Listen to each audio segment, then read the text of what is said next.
Imran Khan was removed through a no confidence vote. And how would you see that in terms of the democratic process? Is it, do you think, a vindication of democracy at work in Pakistan, or not? Is this just another sign of the instability in Pakistan, inherent instability perhaps? And in relation to this, how do you think democracy will function in Pakistan going forward? Over to you, Raza. Thank you so much. First of all, I must thank you all for organizing this and giving me the opportunity. After Dr. Farzana's erudite and incisive comments, I really don't know what to add because she's covered a whole range of issues. But I will address the issue of the vote of no confidence and what it signals for democracy. But I just want to start off very briefly with Imran Khan's political standing, which Imran Khan won as Ambassador Haqqani recounted his rise to fame and power. Imran Khan, even at his best with the full support of the military and the intelligence agencies, could only muster nearly 30% of the popular vote in 2018. So 70% of Pakistanis actually did not vote for him. And that is something to be really kept in mind, whenever we talk about his influence and his standing. And those elections were largely contested and are still very controversial. The EU came up with a very detailed report on the irregularities in the 2018 election. And very briefly, I mean, some of these points have already been mentioned, but I just thought that, the issue of economic mismanagement that Ambassador Haqqani highlighted, I mean, its gravity must be spelled out further. So Pakistan, as the government changed, Pakistan is at the brink of economic bankruptcy. Under Imran Khan, unprecedented amounts of foreign loans were taken, and not taken for investing in infrastructure or large projects, but just to pay the salaries, including the salaries of the military. So you can imagine how worried the benefactors, the erstwhile benefactors of Mr. Khan must be, that when their own handpicked prime minister and his administration had brought the country to such a brink, whereby 60% of the defense budget had to be, paid through external borrowing. It was an alarming situation. But on the other hand, in the past 3 years, Pakistan has also undergone high levels of inflation. Pakistan is, I think, the number 3 in the world in terms of the inflationary pressure, and highest in South Asia. While it's a global trend, particularly after COVID, etc., the inflationary pressures are really, really historic as we speak. And part of it has to do with how the economic management took place under PM Khan. So these 2 points I just wanted to highlight. They became the basis for discord between the military establishment and PM Khan, and the trigger, of course, came last October, as Dr. Sheikh mentioned, when Imran Khan did not agree to the transfer of Pakistan's ISI chief, the former chief, and he dragged his feet. For a month there was a crisis, and ultimately he had to cave in. But that was the final sort of, announcement of a separation. And that is when the opposition sensed the opportunity to work with the military, mend their relationship, do a bit of readjustment, who can work with the military. And from November to February, that is what happened when the opposition closed in ranks and tabled a vote of no confidence. Now, it is also important to note that in Pakistan's history, no vote of confidence has ever succeeded against a prime minister, at least in the recent history. And so this, April 3rd's voting is also unprecedented, whereby the regime change, or let's say the incoming hybrid regime 2.0, has actually been has actually come about through a constitutional parliamentary mechanism. So in a way, it is not an unwelcome step. Earlier, we have seen governments change with army chiefs, like for example, in 1993, the then army chief made the Prime Minister Sharif and the president to resign when they had locked horns. On other occasions, they go for a direct coup. But this time this was a constitutional process, and the Supreme Court of Pakistan, which again has a very, very controversial history in terms of upholding democratic norms or even the Pakistani constitutional norms, also upheld the constitutional process by allowing the vote of no confidence to take place when Mr. Khan tried to scuttle it by calling all his opposition MPs as traitors.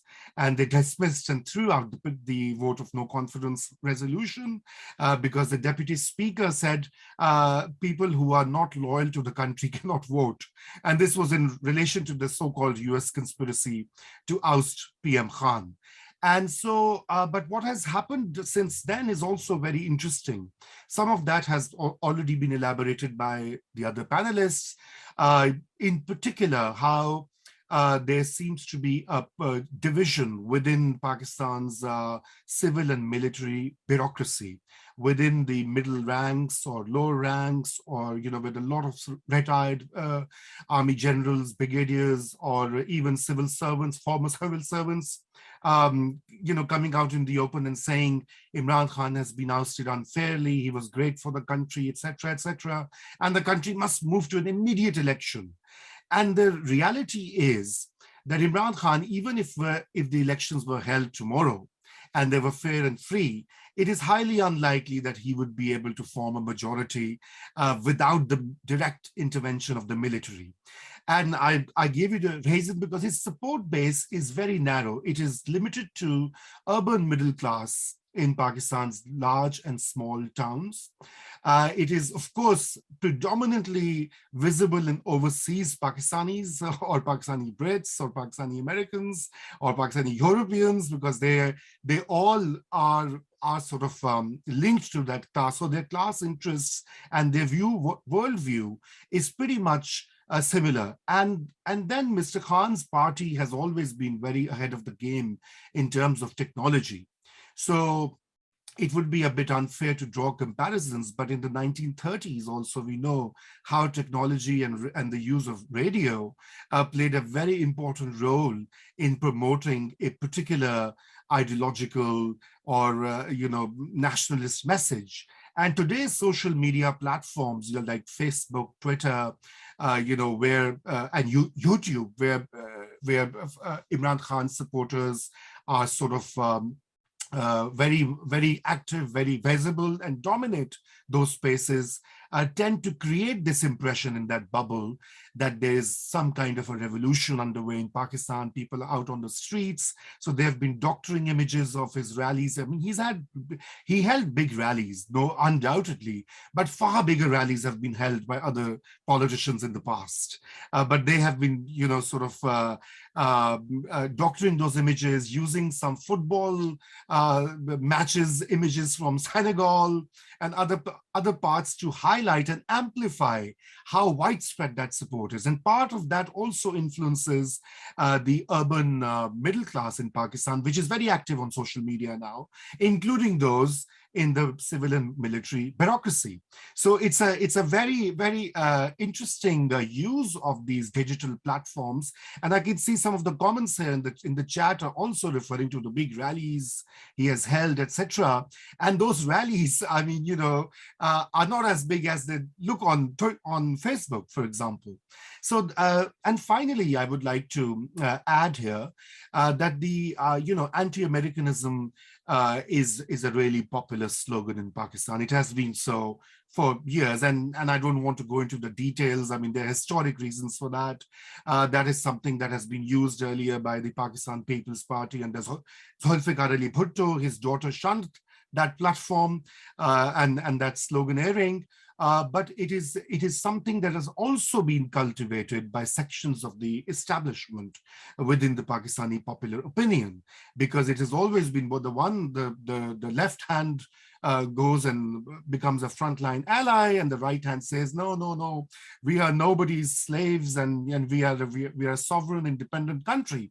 So it's that tension that Imran Khan is also playing up. Although no such evidence has come to light yet, but many Pakistanis now, at least in the urban middle class, think that there was some kind of a regime change orchestrated by the United States or its emissaries within Pakistan's military and other high places. And that, of course, then creates a big tension. Dr. Sheikh has really articulated the current tension between former PM Khan and the military. But I think what is happening is that what Imran Khan has forgotten, and what many of his followers also forget, that the military has withdrew its support. It did not directly intervene in getting the vote of confidence together or cobbling this ragtag coalition. It just withdrew its support. And it was as simple or as quick as that. And that was an institutional decision. It was not the army chief on his own, because that is not how army chiefs actually undertake major policy, policy sort of decisions. But it was something that reportedly the top generals were in agreement on, and that is something that Imran Khan also knows, perhaps, but is trying to push the envelope, that somehow the pressure from within the institution would force the army chief to either move the country towards a quick election or reinstall him into power.